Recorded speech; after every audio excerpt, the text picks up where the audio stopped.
FAQs about Anacyclus pyrethrum. Everything you need to know. Anacyclus pyrethrum, also known as Pellitory or Spanish chamomile, is a fascinating plant with numerous uses, from ornamental to medicinal. As someone deeply interested in unique plants, I often find myself drawn to species like this for their intriguing characteristics.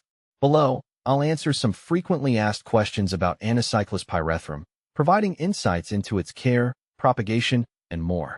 What is Anacyclus pyrethrum? Anacyclus pyrethrum is a perennial herb native to the Mediterranean region. It belongs to the Asteraceae family and is often grown for its attractive daisy-like flowers and medicinal properties. Historically, it has been used as a remedy for toothaches and other ailments due to its anesthetic effects. The plant's roots contain a compound called pyrethrum, known for its ability to relieve pain and even repel insects. The plant typically grows low to the ground, with finely divided, fern-like leaves that add to its ornamental appeal. Its small, white flowers with yellow centers are a signature feature that makes it popular in gardens. How to care for Anacyclus pyrethrum. Caring for Anacyclus pyrethrum is relatively easy. It thrives in full sunlight and well-draining soil, making it an excellent choice for rock gardens, borders, or containers. Here's what I've found works best. Sunlight. This plant loves full sun. I recommend planting it in a spot where it gets at least 6 hours of direct sunlight daily. Soil.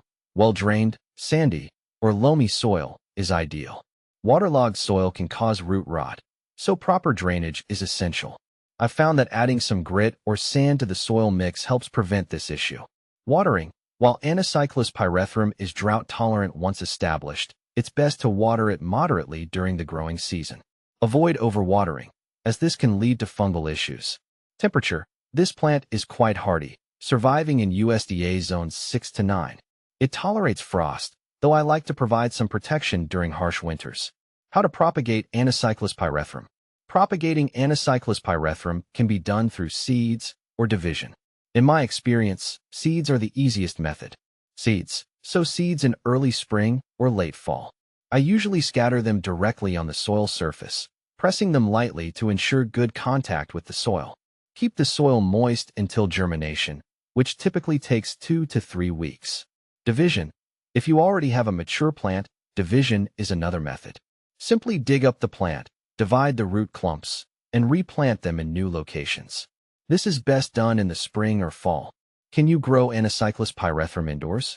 While Anacyclus pyrethrum is best suited for outdoor growth, you can grow it indoors with proper care. I've tried this myself, and it can work if you ensure the plant gets enough sunlight. Place it near a south-facing window to provide ample light, and make sure the pot has excellent drainage. The key is to replicate its natural outdoor environment as closely as possible. Is Anacyclus pyrethrum toxic? Anacyclus pyrethrum is generally considered non-toxic to humans and pets. However, it's always wise to use caution, especially if you have children or curious pets around. While the plant has medicinal properties, ingesting large amounts of any plant material can cause digestive upset. What are the benefits of Anacyclus pyrethrum? One of the main benefits of Anacyclus pyrethrum is its medicinal uses. In traditional medicine, the root has been used as an analgesic for toothaches and gum issues.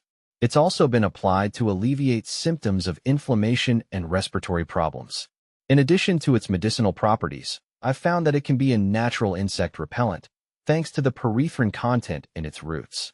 From a gardener's perspective, Anacyclus pyrethrum is an attractive, low-maintenance plant that can add beauty to rock gardens and borders. What to plant with Anacyclus pyrethrum?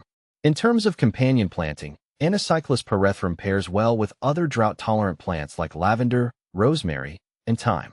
These plants thrive in similar conditions, full sun and well-drained soil, and create a cohesive, Mediterranean-style garden. Common problems with Anacyclus pyrethrum. Though Anacyclus pyrethrum is fairly resistant to pests and diseases, it can still encounter some issues.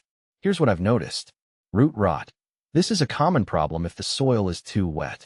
As mentioned earlier, ensuring good drainage can prevent this. Powdery mildew. While rare, powdery mildew can appear in humid conditions. To prevent this, ensure good air circulation around the plant by spacing it properly. Compare Anacyclus pyrethrum with other similar plants. Anacyclus pyrethrum is often confused with similar-looking plants like Anthemis nobilis, Roman chamomile, and Chrysanthemum cinerariifolium, Dalmatian pyrethrum. While both have medicinal uses and daisy-like flowers, the key difference lies in the compounds they produce. Roman chamomile is commonly used in teas and as a soothing herb, whereas Dalmatian pyrethrum, like Anacyclus pyrethrum, is known for its insecticidal properties. Can Anacyclus pyrethrum be used as a medicinal herb? Yes, Anacyclus pyrethrum has been used for centuries in traditional medicine. The root, in particular, contains pyrethrum, which has anesthetic and anti-inflammatory properties. I've personally found its effects on toothaches to be quite potent, making it a natural alternative to over-the-counter pain relievers. Conclusion: Anacyclus pyrethrum is a versatile and easy-to-care-for plant that offers both aesthetic and practical benefits. Whether you're growing it for its medicinal properties or simply to add beauty to your garden, it's a worthy addition to any plant collection. I've enjoyed working with this plant in my garden, and I believe its low-maintenance nature makes it ideal for both beginners and experienced gardeners alike.